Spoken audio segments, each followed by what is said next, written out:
காங்கிரஸ் வேற இல்லை, நான் வேற இல்லை என்பதை நிரூபிக்கிறார் விஜய். அப்படி கொடுத்தவர் சரியானவரா தப்பானவரா?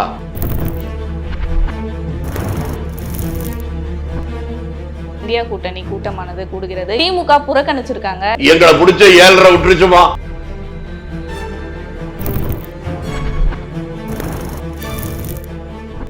ஊழல் தான் எங்க ஆட்சியே போச்சு, இன்னைக்கு வரலும் மீட்க முடியல. அது 7.5 இல்லாம வேற என்னமா? போதை கலாச்சாரத்தை ஒழிப்பது, இந்த ரெண்டுக்கு தான் நான் முன்னுரிமை கொடுப்பேன். எப்போ திமுக சொல்லிக்காங்க.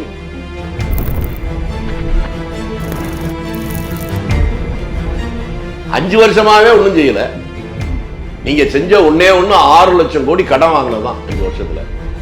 நீங்க எல்லாம் எப்படி கொஞ்சம் கூட கூச்சம் இல்லாம இப்படி எல்லாம் பேசுறாங்க புரியல. என்ன இருந்தா பெரிய அரிசிட்டா? கருப்பு சட்டை போட்டாவே பெரிய அரிசிட்டா?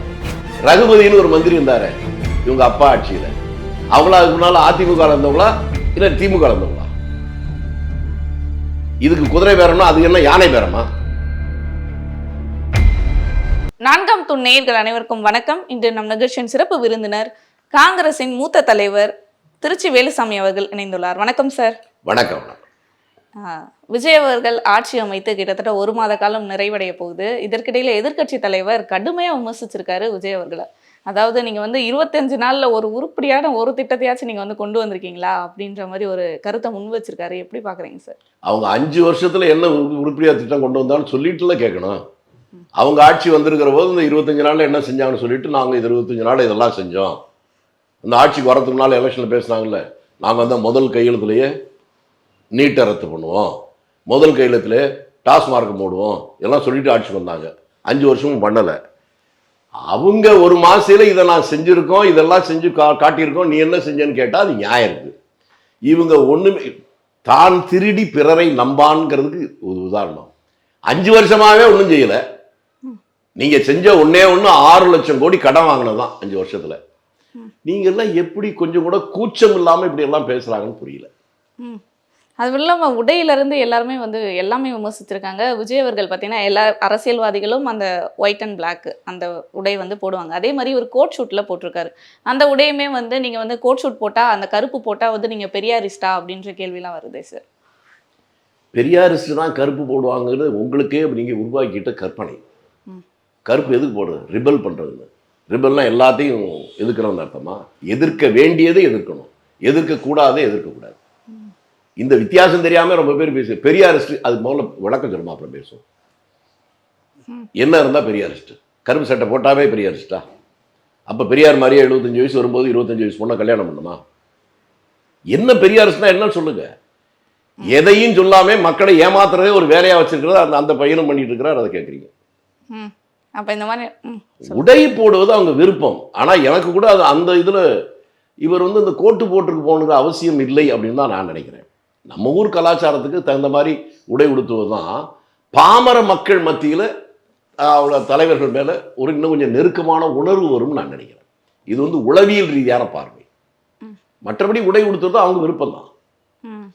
ஆனால் அவரும் இந்த நம்ம ஊர் கலாச்சாரப்படி உடை உடுத்தினால் நல்லது அப்படிங்கிறதான் என்னுடைய கருத்து.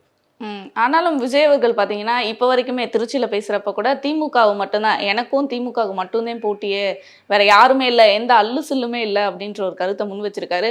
ஆட்சிக்கு வந்தப்புறமும் ஏன் திமுகவுடனே போட்டி போடுறாரு சார் அப்படின்ற கேள்வி இருக்கு. என்ன கேள்வினா, இப்போ என்ன கேட்குறீங்களோ அதுதான் நான் பதில் சொல்லணும். நீங்கள் எதாவது கேட்டு நான் ஏதாவது பதில் சொன்னால் என்ன சொல்லுவீங்க? விஜய் ஆட்சிக்கு வந்ததுக்கப்புறம் திமுக மட்டும்தானே விமர்சனம் பண்ணுது, வேற யாராவது பண்ணுறாங்களா? என்னமா சொல்ல மாட்டேன். அதிமுக பண்றாங்க, அவங்க ஒன்றும் பண்ணலையே. இப்போ இது பேசுனது கூட எடப்பாடி அவர்கள் ரிப்ளை பண்ணியிருந்தாரு. நீங்க இன்னைக்கு இப்போ நீங்க நேற்று முன்னாள் சொல்றீங்க, அதுக்கு முன்னால இந்த 1 மாசத்துல அவங்க தான் பண்ணாங்களா? இல்ல. தொடர்ந்து இவர்களை விமர்சனம் பண்ணும்போது யார் கேள்வி கேட்கிறாங்க, கேள்வி கேட்கறதுக்கு பதில் சொல்ற மாதிரி இவர்களுக்கு அவர் பதில் சொல்லியிருக்காரு. அவ்வளவுதான். ஆனாலுமே அந்த குதிரை பேரமானது இப்போ வரைக்கும் போயிட்டே இருக்குன்ற ஒரு குற்றச்சாட்டு வந்துட்டே இருக்கே சார். ஏன்னா இப்போ கூட அமைச்சர்கள் தாவேக்கல்ல இணைந்திருக்காங்க, அதிமுகல இருக்க அமைச்சர்கள்லாம். அந்த இன்னமும் விஜய் அவர்கள் அவருடைய ஆட்சி அதாவது பெரும்பாலும் ராஜகட்டப்பன்னு ஒருத்தர் மந்திரியா இருந்தாரு இவங்க அப்பா ஆட்சியில. ஏவாவேல்னு ஒரு மந்திரி இருந்தாரு இவங்க அப்பா ஆட்சியில. ரகுபதினு ஒரு மந்திரி இருந்தாரு இவங்க அப்பா ஆட்சியில. அவங்களா அதுக்கு முன்னால அதிமுக இருந்தவங்களா இல்ல திமுக இருந்தவங்களா? இதுக்கு குதிரை பேரம்னா அது என்ன யானை பேரமா? ஏதாவது உருப்படியா பேசுறது குதிரை பேரம் பண்ணி பேரம் கழுத பேரம்னு சொல்லிட்டு நாட்டுக்கு ஏதாவது பிரயோஜனப்படுற மக்கள் பிரச்சனை பற்றி பேசினா அதை நம்ம கவனிக்கலாம். இதெல்லாம் பொழுதுபோக்குற அல்லது மக்களை மடைமாற்றுகின்ற பேச்சு. ஆனா இப்ப விஜய் அவர்கள் என்ன நிலைப்பாடுல இருக்காரு? இப்ப முதல் அமைச்சரவை கூட்டமும் நேத்து கூடி இருக்கு, முக்கிய முடிவுகளும் எடுத்திருக்காங்க 6 திட்டங்கள் பத்தி. இனிமேல் எப்படி அதை செயல்படுத்த போறாங்க? 2500 இந்த மாதிரியான வாக்குறுதிகள்லாம் இருக்கு, அதை எப்படி நிறைவேற்ற போறாங்க சார்? ரூபாய்க்கு 3 படி அரிசி போடுவோம்னு சொல்லி வாக்குறுதி கொடுத்து திமுக 60 வருஷம் ஆச்சா? அதை பத்தி என்னைக்கா கேட்டீங்களா? நாங்கள் ஆட்சிக்கு வந்தால் கடல் பாசியில் அல்லா தயாரிப்போம், தேங்காய் நாரிலே ரப்பர் தயாரிப்போம், அவங்க வாக்குறுதி கொடுத்து 60 வருஷம் ஆச்சா? அதெல்லாம் கேட்டீங்களா? மீடியாக்காரங்களுக்கு செலக்டிவ் அமினிஷியா ஏன் இருக்கு? 60 வருஷமா சொல்றவன கூட கேட்க மாட்டீங்க, வந்து 1 மாசம் ஆகல எப்ப நடத்துவீங்க? இது என்னமா கேள்வி? ஆனா இப்ப வந்திருக்காரு. நான் ஒரு விவசாயி, நெல்லு பயிர், நெல்லு போட்டு அது நாத்தாயி உழுது பரம்படிச்சு நெல்லை நட்டு களை எடுத்து அதுக்கப்புறம் அதை அறுவடை பண்றதுக்கு குறைஞ்சபட்சம் ஒரு 3.5 மாசம் ஆயிடும். ஒரு பெண்ணு கல்யாணம் ஆயிட்டா கூட கன்சீவ் ஆனாலும் குழந்தை பிறக்கிறதுக்கு 10 மாசம் ஆகும். இப்படி ஒவ்வொன்றுக்கும் இந்த சின்ன சின்ன விஷயங்களுக்கு கூட காலம் இருக்குல்ல. ஒரு ஆட்சினா என்னன்னே தெரியாம பாமரர்கள் இருக்கலாம். இந்த ஆட்சியில இவ்வளவு நாள் நான் துணை முதல்வராக இருந்தேன், நீ என்னத்தை கத்துக்கிட்ட? தமிழ்நாடு என்ன பொட்டி கடையா? ஒரு பொட்டி கடையில நீ பொறுப்பெடுத்தா கூட எந்த கடலை மிட்டாய் எங்க இருக்கு, தேங்காய் மிட்டாய் எங்க இருக்குன்னு தெரிஞ்சுக்கணும்ல. அது உடனே தெரிஞ்சுக்க முடியுமா? ஆட்சி நிர்வாகம், இவ்வளவு பெரிய ஆட்சி நிர்வாகத்தை புரிந்து கொள்வது கூட எப்படி பாமரனுக்கு தெரியல, பரவாயில்லை. ஆட்சியில் இருந்து உங்களுக்கே தெரியுங்கிறது துயரத்திலும் துயரம். இது சரியான உதாரணம் என்பது இவங்க மூலவர் இருக்கிறார் அண்ணாதுரை, 67 ஆட்சிக்கு வர்றாரு. பதவி பிரமாணம் எடுத்தோடனே அவர் முதல்ல பார்த்ததெல்லாம் அவங்க சொல்லவே மாட்டாங்க, காங்கிரஸ்காரன்னு சொல்றது இல்லை. முதல்ல வந்து பார்த்தது காமராஜர் தான். அவர் வர்றது தெரிஞ்ச உடனே வீட்டுக்குள்ள இருந்தவர் யார்ட்டையும் சொல்லாம இருந்து ரோட்ல நிக்கிறாரு. பக்கத்துல யாருக்கும் கேட்க முடியல, என்ன நிக்கிறாருன்னு. அவர்கிட்ட போய் யாரு கேட்க முடியும்? ஒரு கார் வருது, ஓடி போய் கார் கதவை திறக்கிறாரு.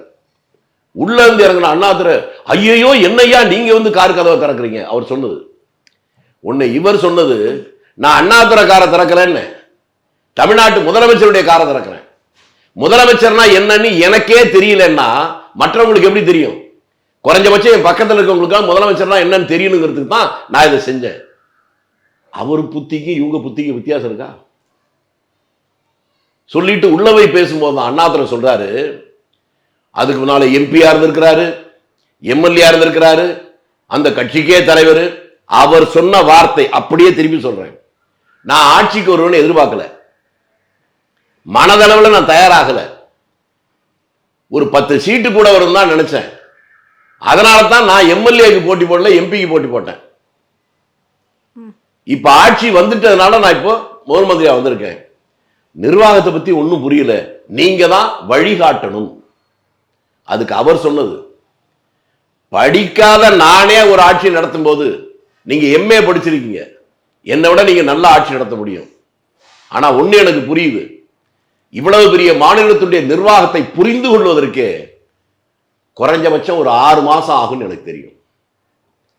அது வரலும் உங்களுக்கு தொந்தரவு கொடுக்காம இல்ல இருந்தா நீங்க புரிஞ்சுக்க முடியும். தொந்தரவு வந்தா நீங்க ரொம்ப குழம்பி போயிருவீங்க.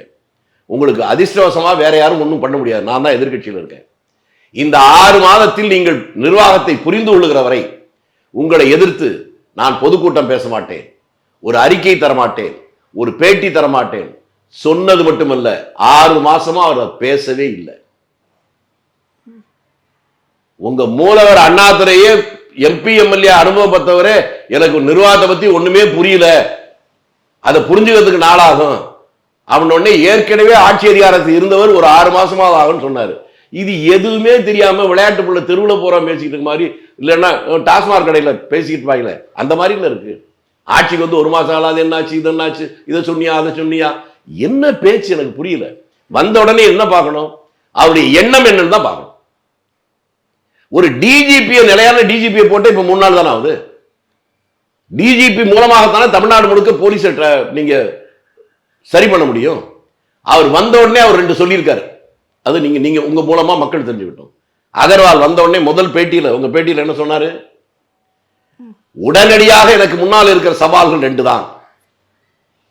பாதுகாப்பு, பெண்களின் பாதுகாப்பு, போதை கலாச்சாரத்தை ஒழிப்பது. இந்த ரெண்டுக்கு தான் நான் முன்னுரிமை கொடுப்பேன். தவறு செய்கிறவர்கள் யாராக இருந்தாலும், ஆளுங்கட்சிக்காரனா இருந்தாலும் சரி, இல்லை எங்களுடைய காவல்துறையில் இருக்கிறனா இருந்தாலும் சரி, அவர்கள் தவறு செய்வதை கண்டுபிடித்தால் நடவடிக்கை கடுமையாக இருக்கும். எப்போ திமுக சொல்லிக்காங்க. இதெல்லாம் தான் ஒரு பாசிட்டிவ் சைன். இவங்க ஆட்சிக்கு வந்திருக்கோம், தப்பு நடந்துச்சு. தப்பு நடந்த உடனே இப்போ கோயம்பேடுல 3 நாளைக்கு முன்னாடி நடந்துச்சா, அதுலயும் வந்து ஒரு பெண் பிள்ளைய தெருவில் காரை ஏற்றி அடிச்சும் போது காரில் திமுக கூடி தான் மறந்துருக்கு. ராத்திரில 24 மணி நேரத்தில் அவங்க பிடிச்சி எஃப்ஐஆர் போட்டு உள்ள தள்ளாங்களா? கோயம்புத்தூர்ல அது மாதிரி ஒரு சம்பவம் நடந்துச்சா? 24 மணி நேரத்தில் அவங்க 6 பேர் முடிச்சு உள்ள போட்டாங்களா? இந்த மாதிரி திமுக ஆட்சியில் பண்ணியிருந்தா அது நியாயம். இவங்க பண்ணவே இல்லை. எதுவுமே பண்ணாதவங்க பண்றவனை போய் குறை சொல்லிட்டு இருக்க மட்டுமே வேலையா வச்சிருக்காங்க. அதை உங்களை போன்றவர்கள் புரிந்து கொண்டால் உங்களுக்கு மட்டுமல்ல, நாட்டுக்கு நல்லது. கண்டிப்பாக சார். இதனை அடுத்து இன்னொரு விஷயம் நடந்திருக்கு. காங்கிரஸுக்கு ராஜ்யசபா சீட்டை தாவேகா ஒதுக்கி இருக்கு. இது எப்படி பாக்குறீங்க? பிரவீன் சக்கரவர்த்தி அவர்களை வந்து பொறுப்புலையும் போட்டிருக்காரு. இது எப்படி பாக்குறீங்க சார்? இது ஒன்றும் தப்பு. யாரா ஒருத்தர் தானே போட முடியும், 9 பேரா போட முடியும்? இப்போ உங்க கூட தான் கேமராமேன் வர்றாரு, கேள்வி நீங்க மட்டும் தானே கேட்குறீங்க, கேமரா அவர் மட்டும் தான் ஆப்ரேட் பண்றாரு. யாரும் ஒவ்வொருத்தருக்கும் ஒரு வேலை தானே கொடுக்க முடியும், எல்லாருக்கும் எல்லா வேலையும் கொடுக்க முடியாது. இன்னைக்கு வந்து போது அவர் கொடுத்துருக்காங்க, அடுத்த வாய்ப்பு வரும்போது இன்னொரு கொடுப்பாங்க. இது தான் இருக்கும். அப்படி கொடுத்தவர் சரியானவரா தப்பானவரா அப்படிதான் பார்க்கணும். இருந்தாலும் காங்கிரஸுக்கு வந்து அதிக முக்கியத்துவமானது கொடுக்கப்படுற மாதிரியே இருக்கே சார் தாவேகால. இதுல இருந்து உங்களுக்கு என்ன புரியலன்னா, அவர் செயல் மூலமா உங்களுக்கு புரிய வைக்கிறார். ஆனாலும் உங்களுக்கு புரிஞ்சுக்கல. காங்கிரஸ் வேற இல்லை, நான் வேற இல்லை என்பதை நிரூபிக்கிறார் விஜய். இப்ப 2 கட்சிகளும் வந்து ஒன்றிணைந்துட்டாங்க. நல்லாவே வந்து ஒரு ஹெல்தி பாலிடிக்ஸை கொண்டு வராங்க. அதற்கான முயற்சி, அதை நீங்க புரிஞ்சுங்க. எந்த பதவிக்காக என்ன வேணாலும் செய்யறத அரசியல்வாதிகளாக கடந்த காலத்தை பார்த்தீங்க. அவர் நினைச்சா அவரே யாரை வேணாலும் போட்டுக்கலாம் அந்த பதவியில, தான் கார் டிரைவரை கூட போடலாம். ஆனால் அதை காங்கிரஸ் கட்சிக்கு தனக்கு வர்ற முதலாக பாராளுமன்றத்துக்கு அனுப்புகிற ஒரு வாய்ப்பு கிடைக்கிற போது கூட காங்கிரஸ் கட்சிக்கு கொடுப்பதன் மூலம் அந்த கட்சிக்கு அவர் எவ்வளவு முக்கியத்துவம் கொடுக்கிறார் என்பது மட்டுமல்ல, அவர் காங்கிரஸ் மீது எவ்வளவு பாசத்தோடும் நேசத்தோடும் இருக்கிறார் என்பதை இதை விட வேற எதுவும் வார்த்தையில சொல்ல முடியாது. இது புரியலன்னா நான் ஒண்ணும் பண்ண முடியாது. ஆனா இந்த முக்கியத்துவமானது தாவேகால இருக்கவங்களுக்கோ இல்ல மற்ற தோழமை கட்சிகளுக்கோ ஒரு அதிருப்தியை ஏற்படுத்திடாதா? என்னடா அவங்களுக்கு மட்டும் அது தின போங்க. யார் உங்ககிட்ட இந்த மாதிரி கேள்வி கேட்கறது இருக்கு? அங்கிருந்து வந்த மாதிரி இருக்கு. அவர் முடிவு பண்ணி அனௌன்ஸ்மெண்டாக போகுது, அதிருப்தி யாருக்கு இருக்கும்? யாரு அதான் சொன்னாங்களோ உங்ககிட்ட அதிருப்தி இருக்குன்னு? ஏற்படாதான்னு கேட்கிறேன். ஏற்பட்டிருக்கான்னு கேட்கிறேன். இல்ல இல்லாத உடனே கேட்கீங்க. சாயந்தரம் மழை பெய்யுமா நான் சொல்ல முடியுமா? காத்தடிக்குமா சொல்ல முடியுமா?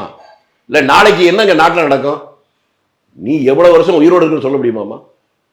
முடியாதுல்ல.